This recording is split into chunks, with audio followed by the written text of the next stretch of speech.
নমস্কাৰ সকলোকে স্বাগতম জনাইছো আসাম কেৰিয়াৰ পইণ্ট ইউটিউব চেনেলৰ অন্য এটা নতুন ভিডিঅ'লৈ। আজিৰ এই ভিডিঅ'টোত আমি আপোনালোকৰ আগন্তুক অহা 4 জানুৱাৰী তাৰিখে অনুষ্ঠিত হ'ব লগা এপিএছচি গ্ৰেড 4 পৰীক্ষাৰ বাবে সহায়ক হোৱাকৈ সায়েন্সৰ কেইটামান মোষ্ট ইম্পৰ্টেণ্ট কুৱেশ্যন চাম আৰু এই কুৱেশ্যনখিনি খুবেই ইম্পৰ্টেণ্ট কুৱেশ্যন হয়, সেইকাৰণে আপোনালোকে ভিডিঅ'টো স্কিপ নকৰি শেষলৈকে চাই থাকিব। আৰু যদি আপোনালোকৰ এপিএছচি গ্ৰেড 4 অল ছাবজেক্টৰ ক্লাছ 6, 7, 8ৰ সিলেবাছৰ কুৱেশ্যনখিনি লাগে তেতিয়াহ'লে আমাক মেছেজ কৰিব। আপোনালোকৰ স্ক্ৰীনত এটা নাম্বাৰ দেখিছে 8133840965। এটা মোৰ হোৱাটছআপ নাম্বাৰ হয়, ইয়াত আপোনালোকে মেছেজ কৰি কেৱল 99 টকা পেমেন্ট কৰিলে অল ছাবজেক্টৰ ইম্পৰ্টেণ্ট কুৱেশ্যনখিনি পাই যাব। তো যদি আপোনালোকৰ লাগে এতিয়া মেছেজ কৰি লৈ ল'ব। ঠিক আছে, এতিয়া আমি কুৱেশ্যনখিনি চাওঁ। তো ফাৰ্ষ্ট কুৱেশ্যনটো চাওক কি কৈছে। Which Indian scientist has got a Nobel Prize for his contribution in physics? পদাৰ্থ বিজ্ঞানলৈ আগবঢ়োৱা অৱদানৰ বাবে ভাৰতৰ কোনজন বিজ্ঞানীয়ে নোবেল বঁটা লাভ কৰিছে? শুদ্ধটো হৈছে অপশ্যন ডি, সুব্ৰমণ্যম চন্দ্ৰশেখৰ। তো এইটো নামটো তেখেতৰ ইম্পৰ্টেণ্ট হয়, মনত ৰাখি থ'ব। সুব্ৰমণ্যম চন্দ্ৰশেখৰে 1983ত নোবেল বঁটা লাভ কৰিছিল। নেক্সট কুৱেশ্যনটো হৈছে the group of animals similar to fish in reproduction are. মাছৰ দৰে একেধৰণে প্ৰজনন কৰা প্ৰাণীৰ গোটটো হ'ল, ঠিক আছে, মাছৰ দৰে প্ৰজনন কৰা প্ৰাণীৰ গোটটো কি বুলি কোৱা হয়? ভেকুলী নে জেঠী নে সাপ নে চৰাই? ইয়াৰ কাৰেক্ট এনচাৰটো হৈছে অপশ্যন এ, ফ্ৰগছ, অৰ্থাৎ ভেকুলী। মাছৰ দৰে ভেকুলীয়েও একেদৰেই প্ৰজনন কৰে। নেক্সট কুৱেশ্যনটো হৈছে which is a biodegradable waste? কোনটো এটা জীৱ পচনশীল আৱৰ্জনা? ইয়াৰে শুদ্ধটো হৈছে option D, all of the above, অৰ্থাৎ ওপৰৰ সকলোকেইটা। জন্তুৰ মলমূত্ৰ, পাচলিৰ ৰৈ যোৱা অংশ আৰু কাগজ, এই আটাইকেইটাই জীৱ পচনশীল আৱৰ্জনা হয়। Next question which of the following is a biotic component of an ecosystem? তলৰ কোনটো পৰিস্থিতিতন্ত্ৰৰ জৈৱিক উপাদান? তো ইয়াৰে শুদ্ধটো হৈছে অপশ্যন চি, লিভিং অৰ্গেনিজমছ, অৰ্থাৎ জীৱসমূহ। তো আমি এইটো সকলোৱে জানো, জীৱসমূহ হৈছে পৰিস্থিতিতন্ত্ৰৰ জৈৱিক উপাদান। Next question what is the harm from the depletion of earth's ozone layer?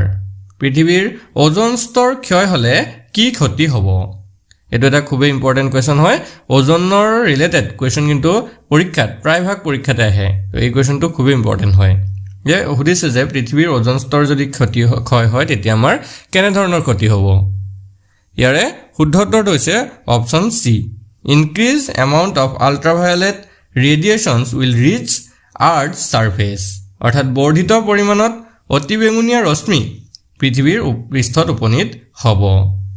Mainly আমি যদি চাবলৈ যাওঁ, যদি অ'জন স্তৰ বা অ'জন যিটো তৰপ আছে এইটো যদি ক্ষয় হয়, যিটো সূৰ্যৰ পৰা অহা অতিবেঙুনীয়া ৰশ্মি আছে সেই ৰশ্মিটো পৃথিৱীত পৰিব আৰু তাৰ ফলত বিভিন্ন ভয়াৱহ বেমাৰৰ সৃষ্টি হ'ব পাৰে। নেক্সট কুৱেশ্যনটো চাওক। The mosquito repellents coils, mats and liquids that we generally uses in our homes are. তো আমি সাধাৰণতে ঘৰত ব্যৱহাৰ কৰা মহ প্ৰতিৰোধকবিলাক যে আছে, যেনেকৈ কইল, মেট, তৰল, এইবিলাক সেইবিলাক সাধাৰণতে কি হয়? কীটনাশক হয় নে সাৰ নে উপশমকাৰী নে পতংগনাশক হয়? তো ইয়াৰে শুদ্ধ উত্তৰটো হৈছে অপশ্যন ডি, ইনচেক্টিচাইডছ, অৰ্থাৎ পতংগনাশক হয় সেইবোৰ। Next question how many muscles are there in a human body? মানুহৰ শৰীৰত কিমান মাংসপেশী আছে? মাছলছ অৰ্থাৎ মাংসপেশীৰ কথা যদি আমাক সোধে তো ইয়াৰে শুদ্ধ উত্তৰটো হৈছে অপশ্যন এ, 600। মানুহৰ শৰীৰত 600 মাংসপেশী আছে। নেক্সট কুৱেশ্যনটো হৈছে which of the following is not a part of the excretory system? তলৰ কোনটো ৰেচন ক্ৰিয়াৰ অংশ নহয়? তো ৰেচন ক্ৰিয়াৰ অংশ নহয় কোনটো সুধিছে? ইয়াৰে শুদ্ধ উত্তৰটো হৈছে অপশ্যন এ, আইচ, অৰ্থাৎ চকু। ঠিক আছে, চকুটো ৰেচনৰ লগত জড়িত নহয়, ৰেচন ক্ৰিয়াৰ লগত। বাকী বৃক্ক, হাওঁফাওঁ, ছাল এইকেইটা ৰেচনৰ সৈতে জড়িত হয়। নেক্সট কুৱেশ্যনটো হৈছে during breathing which gas is most required by us? উশাহ লোৱাৰ সময়ত কোনটো গেছ আমাৰ বাবে আটাইতকৈ বেছি প্ৰয়োজন তো এইটো আমি সকলোৱে জানো অপচন বি টো হ'ব কাৰেক্ট আনসাৰ অক্সিজেন হয়নে O2 এই অক্সিজেন গেছটো আমি উশাহ লওঁতে লওঁ আৰু নিশাহত আমি যেটো গেছ এৰি দিওঁ সেইটো হৈছে কাৰ্বন ডাই অক্সাইড নেক্সট কোৱেশ্চন which part of the body controls all the other organs শৰীৰৰ কোনটো অংশই আন সকলো অংগ নিয়ন্ত্ৰণ কৰে তো ইয়াৰ শুদ্ধ উত্তৰটো হৈছে অপচন সি ব্ৰেইন ঠিক আছে আমাৰ যেটো ব্ৰেইন অৰ্থাৎ মগজু আছে মগজুটোৱে শৰীৰৰ বাকি যিমানবোৰ অংগ আছে সকলোবিলাককে কন্ট্ৰোল কৰি থাকে অৰ্থাৎ নিয়ন্ত্ৰণ কৰি ৰাখে নেক্সট কোৱেশ্চনটো হৈছে which of the following is not an output device তলৰ কোনটো এটা আউটপুট ডিভাইস নহয় প্ৰিন্টাৰ নে মনিটৰ নে কিবোৰ্ড নে মডেম ইয়াৰ শুদ্ধ উত্তৰটো হৈছে অপচন সি কিবোৰ্ড কিবোৰ্ডটো এটা আউটপুট ডিভাইস নহয় কিবোৰ্ডটো এটা ইনপুট ডিভাইসে হয় নেক্সট কোৱেশ্চন which of the following functions both as an output and input device তলৰ কোনটোৱে আউটপুট আৰু ইনপুট ডিভাইস হিচাপে উভয়ৰে কাম কৰে ইয়াৰ শুদ্ধ উত্তৰটো হৈছে অপচন এ মডেম তো মডেমটো আউটপুট আৰু ইনপুট দুইটা হিচাপে কাম কৰে next question the brain of the computer is called কম্পিউটাৰৰ মগজুটোক কি বুলি কোৱা হয় তো এটো শুদ্ধ উত্তৰটো হৈছে অপচন বি CPU বা সেন্ট্ৰাল প্ৰসেসিং ইউনিট ইয়াৰ পৰা CPU ৰ ফুল ফৰ্মটো আপোনালোকে জানি যাব CPU বা ইয়াৰ ফুল ফৰ্মটো হৈছে সেন্ট্ৰাল প্ৰসেসিং ইউনিট এটো হৈছে কম্পিউটাৰৰ মগজু Next question which hard disk among the following has maximum capacity তলত উল্লেখিত হাৰ্ড ডিস্ক সমূহৰ ভিতৰত কোনখন অধিক ক্ষমতা সম্পন্ন ইয়াৰ ভিতৰত দিয়া আছে 24 MB 24 GB 2400 KB আৰু 240 MB ইয়াৰ ভিতৰত কোনটো হাৰ্ড ডিস্ক অধিক ক্ষমতা সম্পন্ন ইয়াৰে শুদ্ধ উত্তৰটো হৈছে অপচন বি 24 GB ঠিক আছে 24 GB মানে 24 গিগাবাইট এটো হৈছে ইয়াৰ ভিতৰত আটাইতকৈ বেছি ক্ষমতা সম্পন্ন বাকি 24 MB মানে হৈছে মেগাবাইট KB মানে হৈছে কিলোবাইট এবিলাক সৰু সৰু একক হয় GB টো ডাঙৰ একক হয়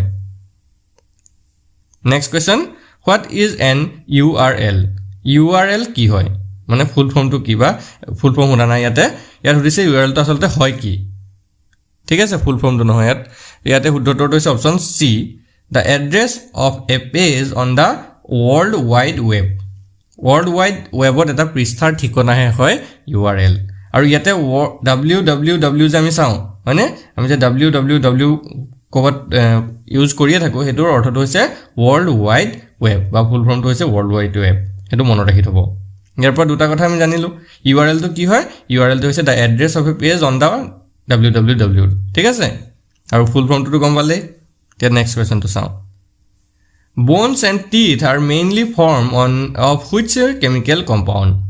হাড় আৰু দাঁত প্ৰধানকৈ কোনবিধ ৰাসায়নিক যৌগৰ দ্বাৰা গঠিত হয়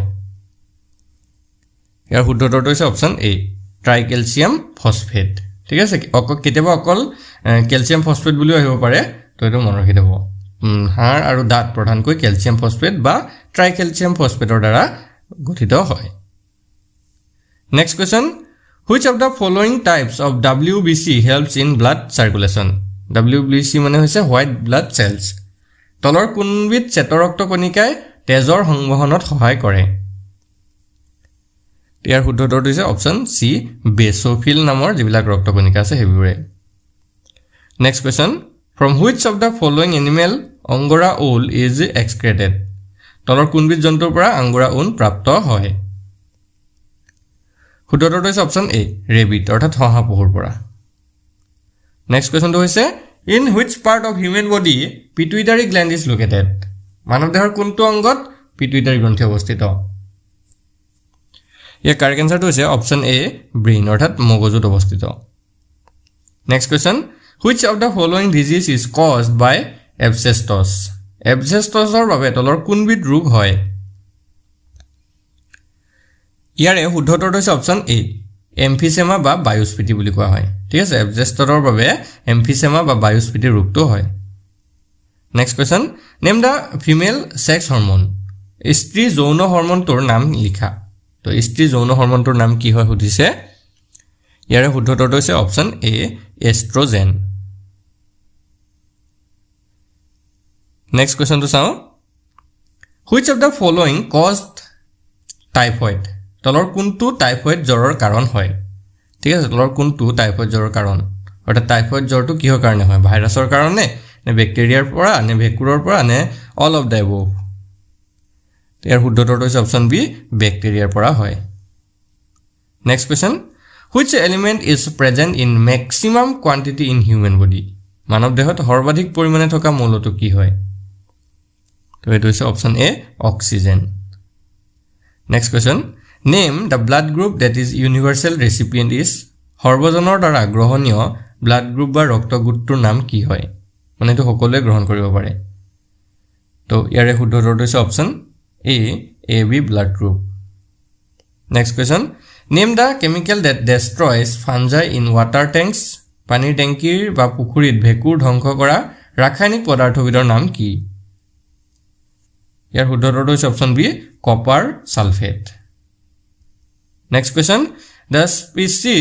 the spice clove grows in which part of the plant লং যিটো মছলা আছে এইটো উদ্ভিদৰ কোনটো অংশত উদ্ভৱ হয়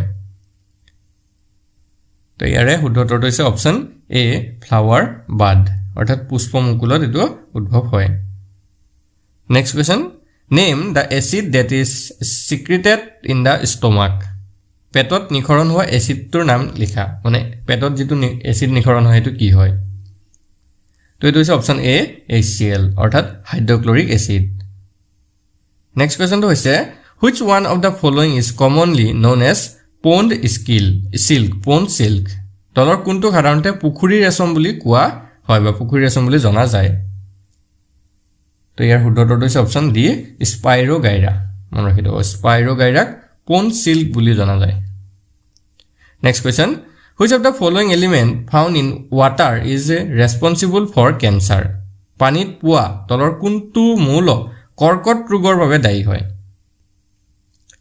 ইয়াৰ শুদ্ধ উত্তৰটো অপশ্যন বি আৰ্ছেনিক নেক্সট আৰু লাষ্ট কুৱেশ্যন এইটো হয় which of the following is the basic characteristics of a living organism তলৰ কোনটো জীৱৰ মূল বৈশিষ্ট্য হয় মানে লিভিং অৰ্গেনিজম যিবোৰ আছে জীৱিত জীৱ সিহঁতৰ মূল বৈশিষ্ট্যটো কি হয় তো ইয়াৰে শুদ্ধ উত্তৰটো হৈছে option A ability to breath অৰ্থাৎ উশাহ লোৱাৰ ক্ষমতা ঠিক আছে জীৱিত বুলি আমি প্ৰথমতে কেনে গম পাম যে সেই জীৱটোৱে উশাহ নিশাহ লৈছে নে নাই তো উশাহ লোৱাটোৱে হৈছে মূল বৈশিষ্ট্য তো আজিৰ ভিডিঅ'ত আমি এই 30টা কুৱেশ্যনে চালোঁ এই 30টা কুৱেশ্যনৰ ভিতৰত কিমানটা আপোনালোকৰ শুদ্ধ হ'ল কমেণ্ট কৰি জনাই দিব